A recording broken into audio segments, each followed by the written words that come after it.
मुंबई शहरामधले पोलीस यांची जागतिक कीर्ती आहे। आज मुंबई शहरामध्ये मोठमोठ्या झोपडपट्ट्यांमध्ये किंवा अन्य काही ठिकाणी अशा अंमली पदार्थाचे गोडाऊन पकडले जातात। मग हे येतं कुठून? म्हणजे आपल्या सीमा देखील सुरक्षित नाही आहे।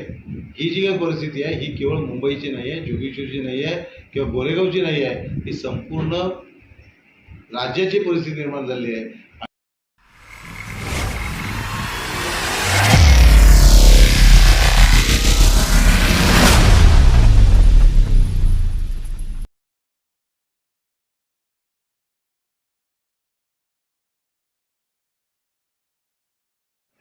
नमस्कार, मी अतुल जैन आपला आपल्या बातमीमध्ये आपलं सर्वांचं हार्दिक स्वागत करतो। आज आपण आहोत जोगेश्वरी विधानसभेमध्ये। ज्या पद्धतीने एकीकडे आपण पाहिलं असेल तर उडता पंजाब, उडता महाराष्ट्र आणि आता उडता मुंबई होतंय का, हा सगळ्यात मोठा विषय आता सध्या आपल्यासमोर आहे। ज्या पद्धतीने नेस्कोमध्ये झालेली घटना ही अत्यंत वेदनादायी घटना असताना या ठिकाणी स्थानिक आमदार श्री बाळा नरसाहेब यांचं काय म्हणणं आहे आपण समजून घेऊया।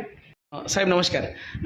साहेब, ज्या पद्धतीने एकीकडे आपण पाहिलं असेल तर आपल्या देशामध्ये ज्या अंमली पदार्थाचा विषय हा कुठे थांबत नाही आहे। आपण उडता पंजाब ऐकलं होतं, उडता महाराष्ट्र ऐकलं होतं आणि आता उडता मुंबई असं होताना आपल्याला दिसतंय का ज्या पद्धतीने आपल्याच विधानसभेमध्ये साहेब नेस्कोमध्ये जी घटना घडलेली आहे त्यामध्ये दुर्दैवी विषय आपल्यासमोर आलेला आहे। आपण सुद्धा त्याची पाहणी केली होती आणि आपण सुद्धा त्याविषयी दखल घेतलेली आहे। काय सांगाल याविषयी? खरं तर उडता पंजाब, उडता महाराष्ट्र आणि आता उडती मुंबई या बाबतीत एक गंभीर परिस्थिती त्या ठिकाणी निर्माण झाली आहे। आपली भावी पिढी बर्बाद होण्याच्या दिशेने चालली आहे आणि शासनाचं कुठल्याही प्रकारचं त्यावर नियोजन आयोजन कोणत्याही प्रकारचं नाही आहे। मला वाटतं सगळं जी काही परिस्थिती आहे ही हाताच्या बाहेर गेलेली आहे।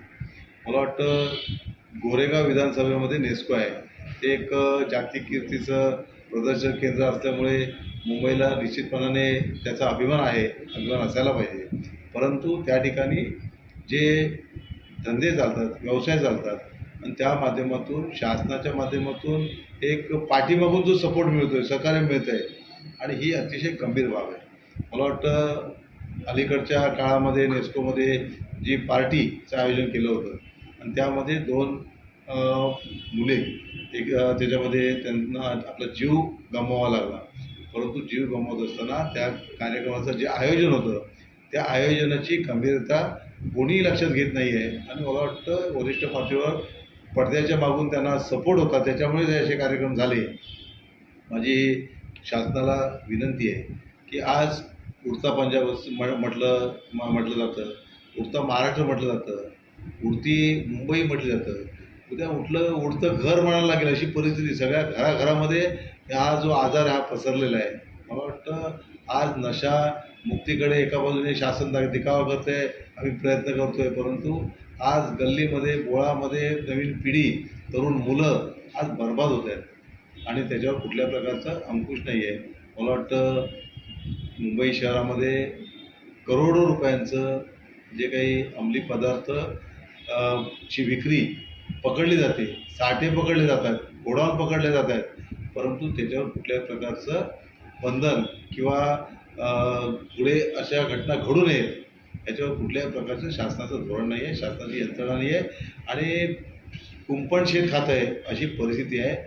या विभागामध्ये पोलीस अधिकारी असतील किंवा वरिष्ठ अधिकारी असतील, शासकीय व्यक्ती असतील, मंत्री असतील, ह्या सगळ्यांच्या माध्यमातून याला पाठीमागून जो चुमा पाठबळ घेतला जातोय हा कुठेतरी विचार करण्याची गोष्ट आहे। मला असं वाटतं की जेव्हा एखादा कार्यक्रम एखादी आमची सामाजिक संस्था सामाजिक भावनेने करते त्यावेळेला सगळे निकष लावले जातात आणि ते काटेकोरपणे पाळले जातात, परंतु या प्रकारचे मोठे कार्यक्रम असं 4 भिंतीच्या आतमध्ये करत असताना जी मोकळीक दिली जाते आणि त्या मोकळीच्या पाठीमागे हे अनधिकृत धंदे चालतात, हे तातडीने बंद व्हायला पाहिजेत। आज आमच्या माता भगिनी सुरक्षित नाही आहेत। या अंमली पदार्थ सेवन करणाऱ्यामध्ये सगळ्या वयोगटातली मुलं आहेत आणि त्याच्यामुळे एक पिढी बर्बाद होते। माझी विनंती आहे शासनाला की या माध्यमातून परवा आम्ही वनराई पोलीस स्टेशनमध्ये त्याची चौकशी करण्याचे बाबत निवेदन दिलं आहे परंतु त्याच्यावर काही नाही झालं त्याचं उग्र आंदोलन केल्याशिवाय चालणार नाही आहे.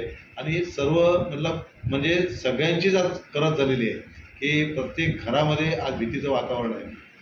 या ठिकाणी प्रत्येक उद्यान असेल, रस्ता असेल, कुठल्याही आडोशीची जागा असेल, सगळ्या ठिकाणी अड्डे निर्माण झाले आहेत. आणि मला वाटतं याच्याकडे शासनाने गंभीरतेने घेणं हे गरजेचं आहे. साहेब, ज्या पद्धतीने आपण याच्यावर चौकशी करत आहात, कोणाची धरपकड झालेली आहे या विषयावर? आत्तापर्यंतची शासनाची जी प्रक्रिया आहे की केवळ लोकांचा उद्रेक होऊ नये, लोकांमध्ये असंतोष पसरू नये आणि शासन निष्क्रिय आहे, खऱ्या अर्थाने निष्क्रियच आहे, पण ते निष्क्रियता दाखवता येत नाही म्हणून कोणाला तरी बळीचा बकरा बनवून चेहरे समोर अटकेच्या नावाखाली केले जातात. तशा प्रकारे त्या ठिकाणी 6 जणांना अटक केली आहे. पण ह्याच्या पाठीमागचा जो खरा हक्का कोण आहे हे शोधणं गरजेचं आहे. कारण त्या ठिकाणी ही जागा खाजगी आहे. ते प्रदर्शन केंद्र कुठल्या उद्देशासाठी त्याला परमिशन दिली आहे आणि त्याच्यामध्ये तिथे कुठले धंदे चालतात आणि ते जर चालत असतील तर त्या ठिकाणी जेव्हा 3-4 हजार लोक येतात त्या पोलीस जी आपली की गुप्तहेर असतील किंवा अन्य यंत्रणा असतील त्या करतात काय, हा प्रश्न निर्माण झालेला आहे. त्याच्यामुळे याच्या पाठीमागे ही जागा भाड्याने दिलीच कशी गेली, कुठल्या कामासाठी दिली गेली आणि ज्या कामासाठी दिली तिथे झालं का किंवा अनधिकृत असेल तर त्याला बंधन का नाही आलं का. ह्याच्या दुसरी गोष्ट अशी आहे की आज त्या ठिकाणी 2 जीव गेले, त्याच्यामुळे संपूर्ण मुंबई जागी झाली. परंतु याच्या अगोदर या ठिकाणी गेल्या 5 वर्षामध्ये 10 वर्षामध्ये अशा प्रकारचे किती कार्यक्रम झाले हे देखील लोकांच्या समोर यायला पाहिजे. त्याच्या पाठीमागून काय काय काळे धंदे झाले हे देखील लोकांच्या समोर येणं गरजेचं आहे. म्हणून पोलिसांकडे आम्ही निवेदन दिलेलं आहे. याची संपूर्ण माहिती लवकर दिली तर ठीक आहे, नाही तर याच्या बाबतीमध्ये शिवसेना उद्धव बाळासाहेब ठाकरे पक्षाच्या माध्यमातून उग्र असं आंदोलन किंवा त्याची जी काही लोकांची भावना आहे ही प्रखरता आहे ही समोर आणण्यासाठी निश्चितपणाने आंदोलन केलं जाईल. साहेब, तुम्ही प्रशासनावर बोट ठेवलात पण तुम्ही एक विधानसभेचे सदस्य आहात म्हणून तुम्हाला आवर्जून एक प्रश्न नक्की विचारेन की ज्या पद्धतीने ह्युमन राईट्ससारख्या ज्या संस्था असतात त्या कुठेतरी सुधारायच्या संध्या देत असतात, पण अशा पद्धतीने पोलीस कडक प्रयत्न करत असतात, कारवाया करत असतात, पण कोर्टातून आरोपी सुटतात आणि पुन्हा तेच धंदे करतात. अशा पद्धतीने वारंवार आपल्यासमोर आले. तुम्हाला याविषयी विधानसभेत काय बोलता येईल किंवा त्यावर कडक काय करता येईल का, पाऊलं उचलता येईल का? निश्चितपणाने पूर्वी जे आपला जो कायदा होता, भारतीय दंड कायदा होता, आता BNS झाला आहे, त्याच्यामध्ये ती शिथिलता आणली आहे हे एक कारण आहे. आणि दुसरं माझं मत असं आहे त्याच्याबाबतीत प्रखरतेने आपल्याला काहीतरी करणं, पावलं उचलणं हे अत्यंत गरजेचंच आहे. परंतु शेवटी जी प्रशासकीय यंत्रणा आहे, मग पोलीस असतील, गुप्तहेर खातं असेल किंवा अन्य काही माध्यमं असतील, त्यांच्या माध्यमातून सजगता राखणं हे गरजेचं आहे. मला वाटतं मुंबई शहरामधले पोलीस यांची जागतिक कीर्ती आहे. आज मुंबई शहरामध्ये मोठमोठ्या झोपडपट्ट्यांमध्ये किंवा अन्य काही ठिकाणी अशा अंमली पदार्थांचे गोडाऊन पकडले जातात. मग हे येतं बुडून म्हणजे आपल्या सीमा देखील सुरक्षित नाही आहेत. ही जी काही परिस्थिती आहे ही केवळ मुंबईची नाही आहे, जोगेश्वरीची नाही आहे किंवा गोरेगावची नाही आहे, ही संपूर्ण राज्याची परिस्थिती निर्माण झाली आहे. आणि मला वाटतं विधानसभेच्या अधिवेशनामध्ये अधिक काळ जी चर्चा झाली ती ह्या विषयावरच झाली.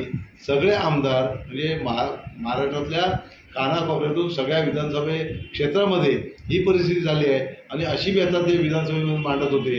याचा अर्थ हा संपूर्ण महाराष्ट्र अंमली पदार्थाच्या व्यवसायाने विखुरला गेला आहे, पोखरला गेला आहे. आणि मला वाटतं याची गंभीरता माननीय मुख्यमंत्री महोदयांनी घेतली पाहिजे. थँक्यू साहेब.